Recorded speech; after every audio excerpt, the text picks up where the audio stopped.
Hello again, Andy with Handy Andy Handyman. You've probably heard of us. We've been out here in Atlanta for over 25 years doing home repairs of all sorts. My brother and I started this company that long ago, hard to believe. And we get a crew of about 15 running all over the place. And one of the reasons that customers like this customer will use us is they've already paid somebody else to do work that wasn't done properly. And we do great work, and everything's warranted, but we do everything. So it's kind of a one call, does all. You just have to be patient with us. Getting us sometimes is the biggest headache, but we know what we're doing, and it kills me because this homeowner spent a ton of money on this house, and some of the things he's tried to do here, he added gutter helmets to these gutters. So they're nice 6-inch gutters, but when the salesmen sell you gutter helmets or gutter guards, the thing they don't tell you is you got to maintain them every year. These haven't been maintained in a number of years just from looking at them. You can see all the algae and debris down the face of the gutters. They're clogged, and when you go to the home shows and they show you this product, it's a pristine situation. It's a brand new product. The water flows right off the top. It goes right in the gutter. Everything's wonderful. And just like this homeowner actually mentioned today, it's kind of designed like an airplane wing with airplanes are washed a lot because if they're not, they have issues with lift and other mechanical issues will develop. It's the same thing with these helmets. You have to clean these every year, and you're going to pay a company like us just as much to clean these things every year as you would to clean your gutters a couple times a year. It's not easy to clean these things. One of the reasons that this homeowner did this stuff is he's got a 3-4 foot drop at the back of this house. The front's not so hard to deal with.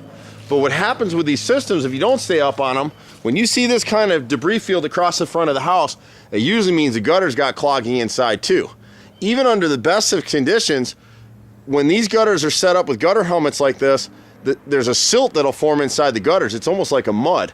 Little dirt granules and grit granules from the shingles themselves will wash into the gap and get stuck inside the gutter. You can see this gutter's clogged because if you look really close at this corner right here, I don't know if the camera's gonna allow you to get it. There you go, see that rot in the corner? See that darkness? It's all rotted out. So the fascia's rotted the right front corner. So really what has to happen over here now is we clean these gutters, but we need to pop this corner and run a hose and make sure the downspouts are cleared as well. And so as you run across the front of the house, you'll see valleys with pine needles. There isn't a gutter product that works against pine needles. Gutter helmet's probably the best of the groups. What they did to try and solve some of his issues, he's got a 10-12 pitch on this roof, so it's pretty steep.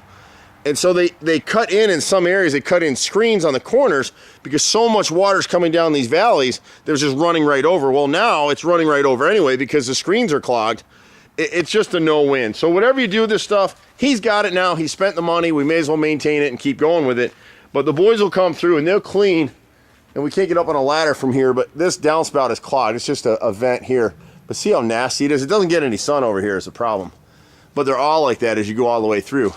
The thing that kills me is, right, so he's got a $6,000 gutter system in here, and look what they did when they hung it. You'll see this on lots of videos of ours.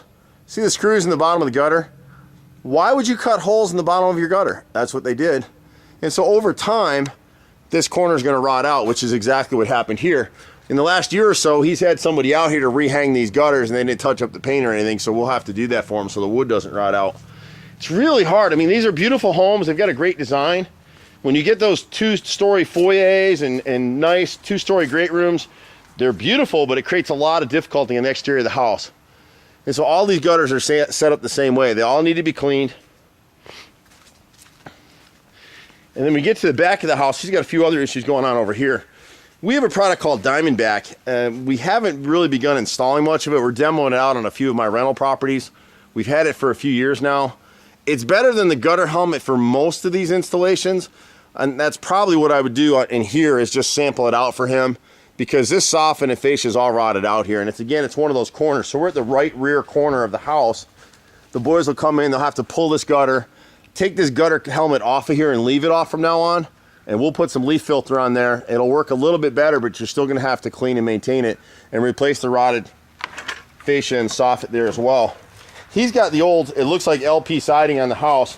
He had somebody come out in the last couple of years and replace some corner boards and some siding. You know, and the challenge here is, I love these guys that come out and they're all handymen. So when you sit here, and we just did a job in Woodstock and you can look at it, as you look at siding, the bottom edge of the siding should line up pretty well. So look what this guy did. He comes across here These are new boards. See the bottom edges, how he's got them jacked up? They don't line up. And so this is a contractor who really didn't know what he was doing or didn't care. So all this should really be redone. We'll redo these bottom boards and not charge him because he's already paid somebody to do it. But we would tell him to go ahead and replace the whole chimney at this point. Chimneys get the most abuse. There's so much moisture in this thing, the woodpeckers are now boring into it and eating into it. So he's starting to get water inside the house. The contractor who replaced these quarter boards for him had sort of the right idea. He angle cut these boards to fit better, but he didn't know what he was doing. See how shallow that cut is? So basically it's almost as bad as a horizontal cut. It's trapping water. It's rotted the new board, and it started rotting the old board again. You see all the wrinkling in there. So what we would do is we'll cut in with more of a 45-degree angle on both of these pieces. We'll replace up right about in here down. It's about 16 foot over that side, and then about 10 feet on this side. The rest of the boards are fine. But you can see where they try to caulk stuff, you can see the siding move. I mean, it's just a terrible, see it? They just didn't do a very good job, so no wonder he's getting water inside. But, you know, the rest of his siding looks pretty decent, and the way to judge it is to sit at an angle and look at the bottom edges of the siding. Here, it's all nice and uniform. When you go to the face of this chimney, see the shadow, see how thick it gets? See the change as you go up through, thin to thick? This stuff is made out of 7 layers of compressed wood chips and glue. Once you see 7 lines in the bottom of it, it's shot. And that's the situation with most of the siding on this chimney. So for our money, we go ahead and recommend that you go ahead and replace all this stuff now. He should go ahead and check some of his caulking on the rest of the house where it's starting to pull and deal with it that way. He's got a little bit of rot over here. This bathroom window right here, you can put your finger through this corner right here, is rotted down at the bottom. But most of his siding is tight, so if he comes back here in the next year or so and hand paints this siding, he'll save himself a ton of money, not have to replace all this stuff. On the deck back here, these bottom rows, because the water's shedding off here, and when this water is, right now this downspout is clogged, this vent at the bottom of this corner. And this is another one of those gutters that really, this corner should be taken off, the cap taken off. Try a leaf filter on it and see how that does. You got a bunch of debris trapped in the valleys up here, in the valley back over here, and I'll catch it when I go back up through. So the boys will clean the roof and clean it down. You just need to do it once or twice a year. These boards right here, I'd replace all these at the back of the screen porch. There's about 6 rows of siding back here that need to be replaced. And that takes care of the rot on his house. It's a beautiful house, and they built this deck. You know, I can't tell you exactly what the code was at that time, but it's set up on these metal posts.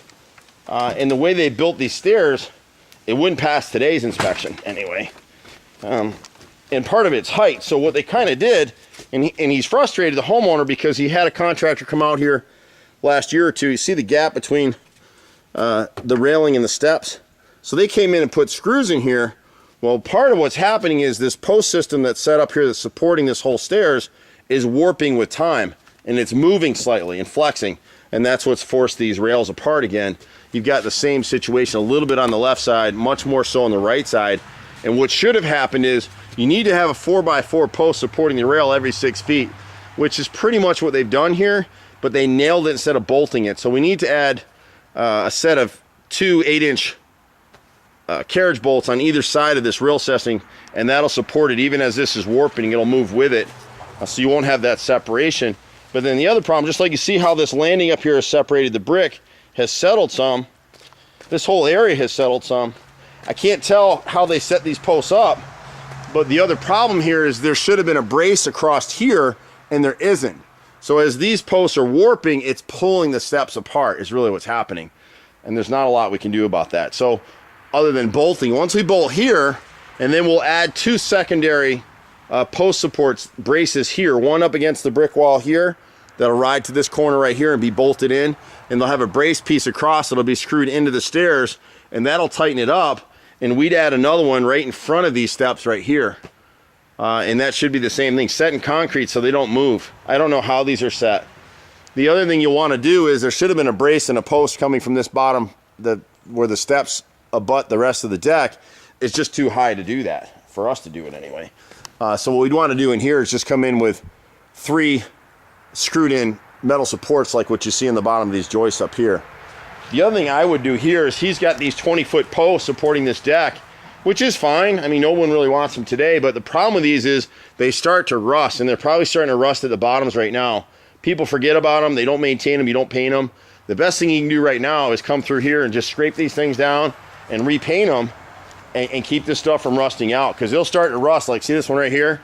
It's starting to rust at the bottom. You got this ivy up against it. See? It's starting to rust through. When these rust through, you're going to have a serious problem and a real expense in replacing these things. So for now, at least get them painted. Try to protect what you have. If they start to rust through too far, there's a product called, I think it's Pore 15 or Pore 14. It's an auto restoration product. It basically reformulates the rusted metal back into metal again. So you'll see it sometimes. We use it once in a while. You can get a better feel for the rotted siding right here in this corner. See it? So I just go ahead and replace all that. But the rest of the siding appears to be in pretty good shape. Outside of cleaning the gutters, it's really all he has to do, paint these posts and do the rest of the work that we got spec. He's got a beautiful home. We've been out here a long time. I live for this stuff. My brother and I both do. I'm a 4th generation contractor. Doing it a long time, and there's no shortage of work for us out here in Atlanta. Just be patient with us. We pretty much do everything. We're at 770-912-2829, or you can catch us at handyandyhome.xyz. Thanks so much. Bye now.